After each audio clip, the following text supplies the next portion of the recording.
Hi. வந்து ரொம்ப நாளாக வீடியோ போடல, அதனால் எங்களுக்கு கொஞ்சம் டைம் இல்லை, அதனால் வீடியோ போடுறதுக்கு முடியல. இப்போ வந்து அக்கி ரொட்டி செய்ய போகிறோம். நாங்கள் பார்க்கலாம். அரிசி வந்துட்டு இது ஜெலிச்சு எடுத்து வச்சுருக்கிறேன். அது கூட வந்து பொடியாக வெங்காயம் கட் பண்ணி வச்சுருக்கிறேன். அந்த பொடியாக வெங்காயமும் இதில் போட்டுக்கலாம். நெக்ஸ்ட்டு வந்து கேரட்டும் பீன்ஸும் இந்த மாதிரி பொடியாக கட் பண்ணி வச்சுக்கிறேன், அதையும் போட்டுக்கலாம். கொத்தமல்லி கழுவி க்ளீனாக வச்சுருக்கிறேன், அதையும் போட்டுக்கலாம். பச்சை மிளகாய் ஒரு 2 போதும், ஏன்னா பசங்களுக்கு கொடுக்குறது இருந்தால் பச்சை மிளகாய் நீங்கள் போடாதீங்க. அப்படியே போட்டுட்டு நெக்ஸ்ட்டு வந்து உப்பு தேவையான அளவு உப்பு ஏற்றுக்கலாம். கொஞ்சோண்டு சோடா மாவு போட்டுக்கலாம்.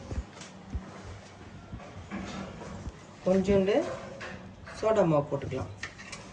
சோடா மாவு போட்டு இதை வந்து நல்லா சப்பாத்தி பேசுகிற அளவுக்கு இதை பிசைஞ்சிக்கலாம். ரொம்ப தண்ணி ஊற்றிடாதீங்க, பார்த்துட்டு எவ்வளோ வேணுமோ அவ்வளோ போட்டுட்டு இது பண்ணுவோம்.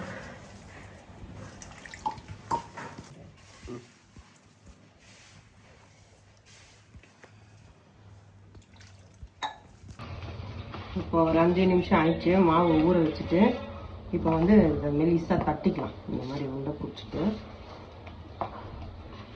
வந்து மெலிசாக தட்டிக்கலாம். இந்த மாதிரி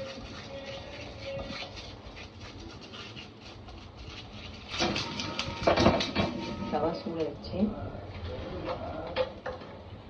எண்ணெய் போட்டுக்கலாம்.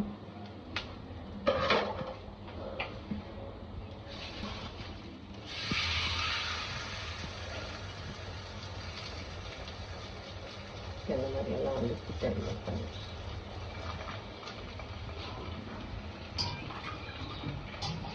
இப்போ எண்ணெய் வந்து இது மேலே கொஞ்சம் எண்ணெய் லைட்டாக அடி போட்டுக்கலாம்.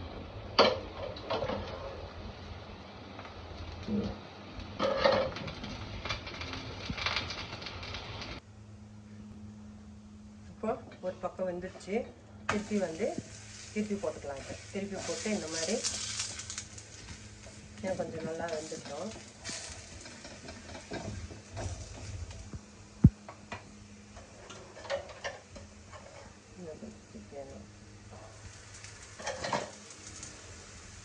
இப்போ நல்லா வந்துடுச்சு 2 பக்கமும்.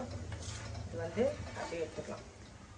எடுத்துட்டு இது கூட தேங்காய் சட்னி அரைச்சிருக்கிறேன்.